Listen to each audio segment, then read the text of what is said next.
Good evening or good day. This is Bear joining you for another behind the scenes video.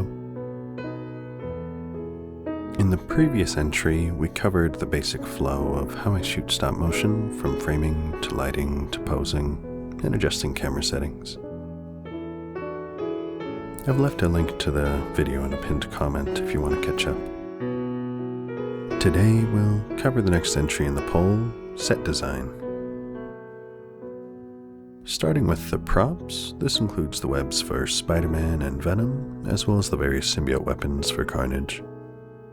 First and foremost, the most straightforward of all of them, which is webbing. All you need is a hot glue gun, as well as fishing line. First, I draw out whatever length of fishing line I'd like to prep for the next set of scenes.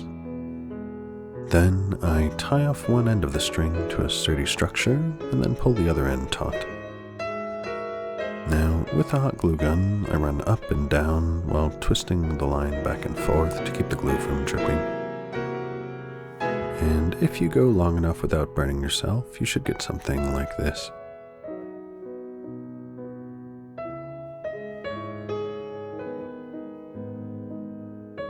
For storage, I'll just wrap it around anything I have that's cylindrical, in this case a set of weightlifting grips that's meant to be attached to a barbell.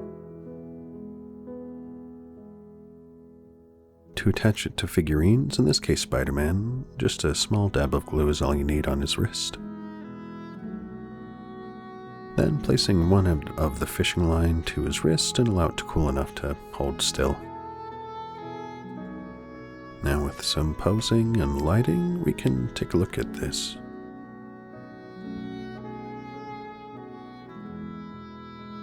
Moving over to Carnage, I ended up creating quite a few different weapons for episode 7. Before starting, I drew out the main weapons I wanted to use in the video, and for this example, let's make a spear tendril.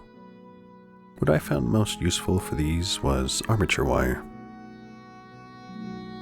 I cut off a strand and twist several of them together until I get a thickness and a sturdiness that looks good in reference to his action figure.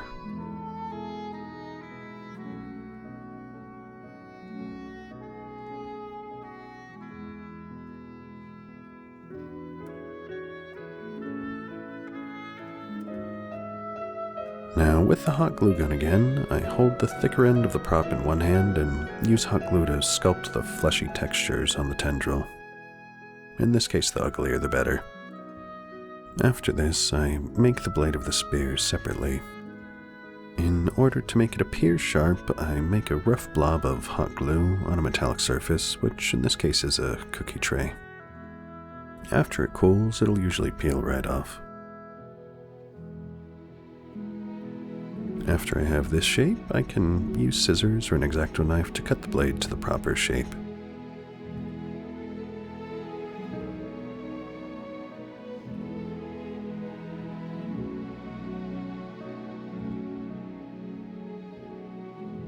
Now that it's looking a bit more like a tip of a spear, I cut a slit down the middle and place it upon the armature wire using hot glue to fasten it.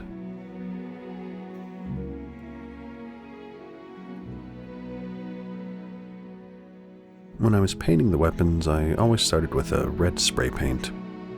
The first coat is just to prime the surface, and after about 10 minutes of dry time, I apply a full coat.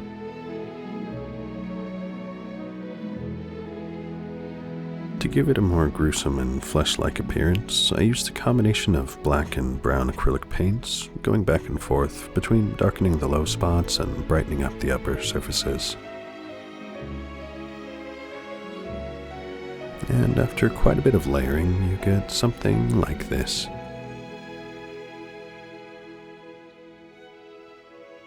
Now to attach this to Carnage, hot glue again. And also, don't do this unless, once again, you're okay with mangling your figures.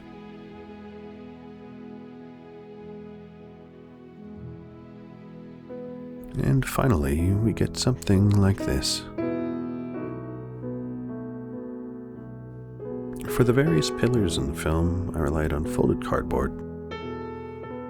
In order to keep the angles square and give the pillar rigidity, I stuffed several pool noodle chunks of the base and peak of the pillar.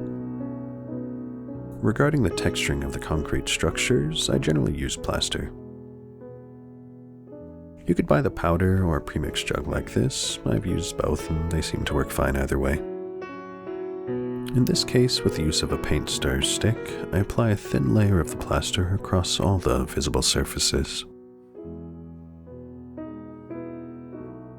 After it dries, I start off with a coat of gray paint.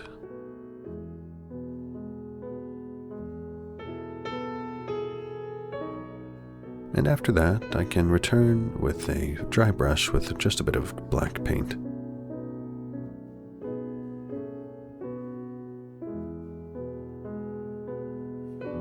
After a bit of scuffing up the surface, you get something like this. Onwards, for the sets that required transparent fluids, whether that's water or gasoline in this case, I relied primarily on crumpled saran wrap. Generally, I would lay out one layer on the ground and use a spray adhesive to stick it on the surface. Then I can follow up with several other layers on top of it, more crumpled, and use that as the representation of moving water.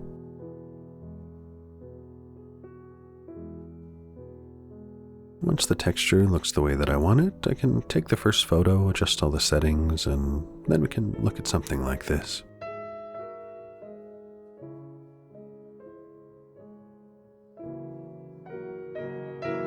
Hopefully you enjoyed this entry in the series as well.